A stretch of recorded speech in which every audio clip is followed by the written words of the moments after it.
The climate crisis affects all of us, from the melting ice caps to the rising energy costs we face daily. But do you know that the first step to solve it is understanding what causes it?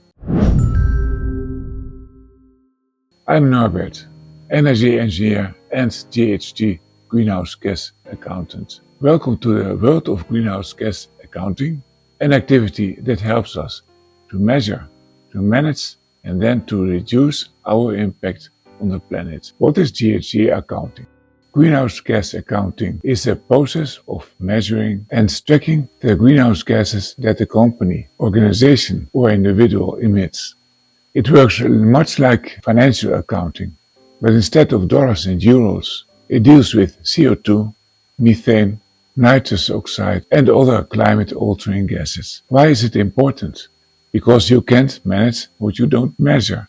GHG accounting gives us the tools to identify emission sources, prioritize actions, and monitor progress towards climate goals. Why does GHG accounting matter?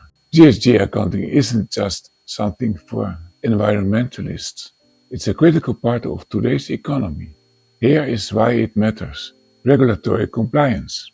Many governments now require companies to disclose their emissions. Think of frameworks like the European Union Emissions Trading System or the Security and Exchange Commission's SEC proposed climate disclosures. Yes, what will happen with that now? Investor and consumer demand. Investors increasingly demand transparency about sustainability practices. Consumers too want to know that the companies they support care about the planet. Competitive advantage. Companies that reduce their emissions often save also on energy costs, improve their efficiency, and gain an edge on the market, shifting towards sustainability.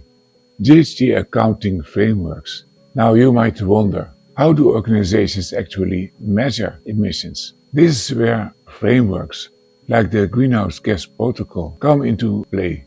The GHG Protocol is the most widely used international standard, and it divides the emissions in 3 categories, which we will cover in later lessons. Scope 1 are the direct emissions from owned or controlled sources, like company vehicles, factories, or other. Scope 2 are the indirect emissions from purchased energy, for example electricity or steam. And Scope 3 are all other indirect emissions, such as those from the supply chain, including services like business travel, and the life cycle emissions of your products and services at clients who uses GHG accounting. GHG accounting is not limited to big corporations.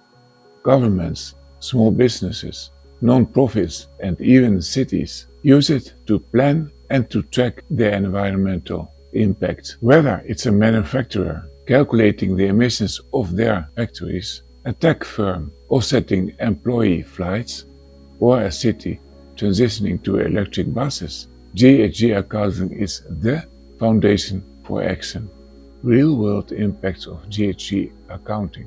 The results of GHG accounting speak for themselves. In 2020, global companies that used the GHG protocol reduced emissions by millions of tons collectively. Cities that implemented carbon inventories have developed ambitious climate action plans, and even small businesses are reaping the rewards of lower energy bills through efficiency improvements. I've myself been an energy engineer in efficiency projects. Moreover, flexibility mechanisms, as described in this video here, allow parties to reduce emissions at a lower cost than if obtained in improving their own activities. In order to avoid greenwashing, this practice should be adopted after having analyzed their own potential for emission reduction.